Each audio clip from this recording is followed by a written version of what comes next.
ወንድሞቼ ያጣኋቸው እንደወጡ ለቀሩት ከቤታቸው አይረሳ።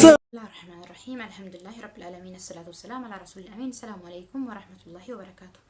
أكم جرتان هرتا في كبجمتوني جالتمتوني جاينا لكي أنا جنيكو بكس جرتان هرتا توم سنجرا إيجا ويا راكنا اللي ترتيرون إيرا بودا ديبي بفجرة بكا جرتان هرتا في جالتمتوني جاينا لا تسليماتو بكا جرتان هرتي بغانا غانا فجرتان سنجرا إيجا ترتيرون إيرا بودا ويا را ديبي بفجرة bagana ganaaf jiraatanii ammoo warroonni chaayinaa lakkiyaa faara taatan chaayinaa lakkiyaa sabscribe godhuun maatii kennaa dabalamaadha isiniin jedha. Warroonni maatii kee turtan immoo chaayinaa lakkiyaa share like gochuun ammas na jajjabeessan dhamsa kooti. Egaa tan Sudaan turtii yeroo dheeraa booda guyyaa har'aa kan akkuma beekamu nasihaa akkasuma immoo ergaalee garaagaraa isin dhiyeessuu barbaada. Waan hundi dursee immoo wanti si yaadachiisuu barbaadu akkuma yeroo ammaa kana beekamu yeroo baay'ee kan argamu wantoonni hedduu qalbii nama cabsan hedduutu miidiyaa kana gubbaatti argama. Kana durseen egaa isin yaadachiisee booda achirraa kana fi seenaa bareedaa kan isin hima. Hayyee akkuma miidiyaa hawaasaa guutuu gubbatti argitanii dhiiras ta'ee dubartii gama dubartiitti wantoonni nama mudatan akkasuma wantoonni argaman jiru. Isaan illee maal yoo jettan fakkeenyaaf egaa namoota fakkeenya jaalalaa yookaan immoo jaalalleedha wal miidhuu jira wal zollamuu jira asirratti miidiyaa kanarratti argamu jira. Akkuma yeroo qutbaa qaramu wantoota naannoo keetti argamu wantoota fakkeenya yeroo dhabamuudhaan haa ta'u namni labbiin haa ta'u wanta naannoo keetti argamu irraa silaa qutbaa qara'uu qabdu sana ammallee nasihaa fi akkasuma immoo dhaamsillee wanta dhaamuu barbaadu erga narraan tan dabarsuu barbaadu waa'ee kana wal qabsiiti. Namni tokko fakkeenyaaf nama tokko ni jaallatau ta'e jaallatee fakkeenyaaf ni argadha dirqama nama sayyoo dhabeen jiraadhu. Akkasuma immoo dhiiras ta'e dubartii isa argachuuf ammoo aarsaa kafaluu qabu aarsaa fofokkataa kaslaa nama irraan eegamne akka nama carraa dhumaa yookaan immoo carraa dabalataa hin qabnetti ilaaluun dogoggora akka ta'e nasumaan isin ibsuu barbaada.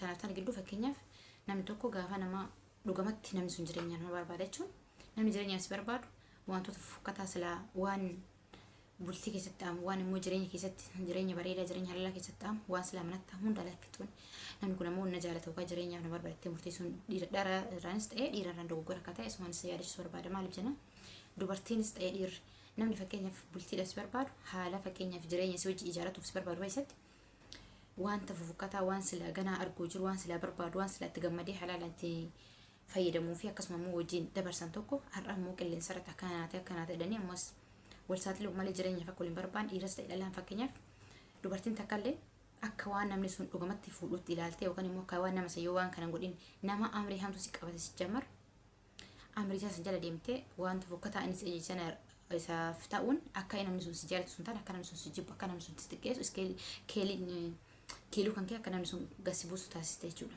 Lammaffaa dhiirraa irraallee taanaan dhalaan takka wanta takkas akkasina ajaju taate namni sun si jaalataa yookaan jireenyaa si barbaada.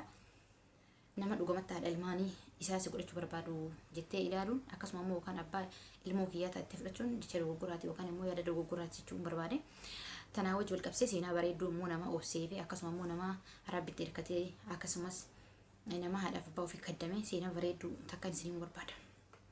Egaa jalqaba seenaa kanarratti micoota akka turte micoon tun akkam turte ijoollee obboleewwan dubara afurii fi dhiira lama wajjin dhalatte.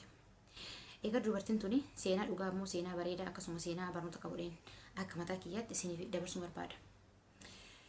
Micoon tuni hedduu isiin irra guddoo yookaan immoo hangafa mana sanaa turte. Egas haadhaaf abbaa illee ni qabanii haadhaaf abbaa isaanis turtiilee barnootaa fi tanaaf sana gidduu ijoolleen shamarranis gurguddatanii heerumanii guyyaa kaan haati isaanii duute akkasuma ijoollee kanneen illee guddistee xixiqqoolee isii boodaa kana hunda isaanii barsiistee sadarkaa isaan rabbiin isaan qaqqabse wajjumaan turte jechuudha. Sana booda micoon tun maal taate obboleewwan isii kan isaan isii xixiqqaa kunniin hunduu dhalaanis heerumtee dhiirallee fuutee jireenya mataa isii ijaarrattee biraa baate. Isiin immoo ni hafte. Akkasuma immoo haadhaaf abbaa ofii kaddamti.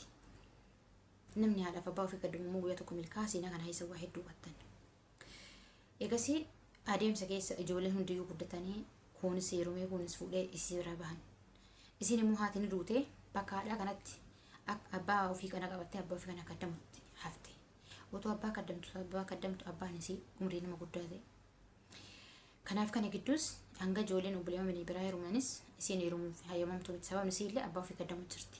يونا نجرا يونا نباكي برادي مباكي أيو تكركارا أتوتو أسرع نمو ربي يسيد وأي قدتشا أما تليرا تفتي إيغا سيابا يسيد لي دولومي لوبو دندبري ميجون توني ما هفتي akkasuma teessee haftee gaafa isiillee umrii isiis deeme namni isii amma fakkeenyaaf yeroo ijoollummaa isii barbaadu sadarkaa isiin fakkeenyaaf utuu ati abbaan jirtuu fi akkasuma sadarkaa umrii isii shaabummaatti namni silaa isii barbaadu hundi har'a gaafa isiin akkasuma turtee kophaa isii mana isii haftee namni isii gaafatu hin jiru ture. Tana booda micoon tuni hundi isaanii heeruman isiin kophaa haftee guyyaa kanaadhaaf abbaan du'an ennaan ijoolleen kunii dhufan warra heerumeef warri fuudhe mana kana gurgurannaa dhaliin utuu an keessa jiruun gurgurattanii ittiin eeganiin turte boodatti haftee isiin ammas hin heerumne. Guyyaa kaan dhufanii mana kana osoo isiin keessa jirtu gurguratanii ijoolleen dubaraa heerumaniis ijoolleen dhiiraa fuudhanii mana baaniiran dhufanii maallaqa kana qoodamanii mana gurguratanii bira rakkutan magaalaa biraatti imalan. Isii manuma gurgurame kana keessatti hafte. Guyyaa biraa namtichi lafa mana sanirraa bitate namtichi abbaa qabeenyaa ture. Yeroo baay'ee deddeebi'ee mana gallakkis mana argattee mana gallakkis jechaan isii gaafata ture. Turtire yeroo dheeraa booda yeroo hundi namni yeroo barree rukutu fakkeenya wallaan illee rukute isii rifattee gabbaati. Yeroo gabbaatu kan abbaa manaatti dhufee mana keessa naan jette hedduu takka sodataa turte. Akkasiin ollaa ture ammas yeroo biraas deebi'an namni rukuta isaa jechaa rifataa turte. Guyyaa biraallee dhufnaan mana barbaadachuutti hin jira. Hanga mana argadhu naa obsetteen hin obse ishee jedhee deeme. Ammallee yeroo namni rukutu hunda namticha abbaa manaa dhufee itti rifatti. Otoo akkasittu guyyaa kaan ollaadhuma otuma akkas jettu guyyaa biraa deebi'ee dhufee abbaan mana irraa bitate mana san bitate. Yeroo dhufu hedduu rifattee itti gabbaate. Mana argattee jedheen hin arganne jetteen hedduu rifattee qalbii cabumsi irraa arge. Sababni illee maallaqan qabdu qabeenya qabu obboleewwan akka fuudheef ka heerume edda qoodame isii masan keessaa hafte hanga ammaa jireenya ni jaranne. Egasii obboleettiitii jedhee namtichi kootu meelee waame itti gabbaate waan tokko sii madheen waan ansin jedhe kana waadaa nagaltaanaan ati hedduu nama eebbifamtuudha akkasuma immoo ati cara qabeetti dhadheen hayyee jettee fudhatte miceewwan. Egasii obboleettiitii jedheen ani haadha manaa biraa qaba qabeenyas ka biraa qaba manas ka biraa qaba. Yoo ati ofii hayyamamtu taate anaaf of kannite qabeenyi kunis manni kunis keetii kuni qabeenya mana kee lammaffaate waan ta'eef manuma kana keessatti si fuudhee manuma kana keessa haftadheen. Allahu akbar. Namni takka maatii ofii qarqaaree haadha ofii kaddamee abbaa ofii kaddamee eebba haadhaaf abbaa fudhatee boodatti hafeen beeku. Egasii micoon hedduu takka gammaddee booyte namticha hayyeetteen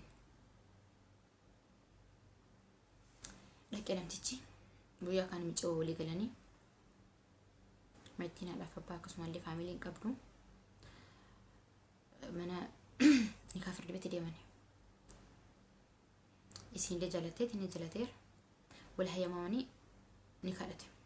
Micoon booda akkam taate dhuma mana obboleewwan isii gurgurtanii keessa deeman kun mana isii ta'e jechuudha. Asiin galte mokkam. Seenaan kun waan sadii of keessa qaba. Fakkeenyaaf barumsa sadii of keessa qaba. Tokkoffaa namni obsi namni rabbii isaatti hafe namni rabbii isaa kadhate kufee nafu. Lammaffaa irratti immoo namni eebba haadha ofii abbaa ofii qabu namni abbaa haadha ofii kaddamee du'aa abbaa haadha qabu kufee nafu. Sadaffaa immoo namni obsi yeroo kamiyyuu miidhama keessatti nafu. Namni obsaa qabu ganama dhakaa nyaatee galgalaan dhugadhama. Seenaan kun waa baay'ee of keessa qaba nama dhaggeeffateef. Akkasiin jedhu obboleewwan kiyya akka nama carraa dhumaa qabuutu fi ilaalinaati akka nama lammaffaa dhiira arganneetu fi ilaalinaati obsaa karabbii isin qoode lafa jiran isin jechuu barbaade. As keessa waa baay'ee barattan jedhee yaada. Warroonni chaayinaala kiyyaaf haara taatan chaayinaala kiyyaa laayik subscribe gochuun maatii kee dabalamaa. Warroonni maatii kee turtanis sheer laayik godhaa. ججبيسا يا رب دكم تيلك دان سنجل هورا بولا دغاغا ديبنا السلام عليكم ورحمة الله وبركاته ወንድሞቼ ያጣኋቸው እንደወጡ ለቀሩት ከቤታቸው አይረሳ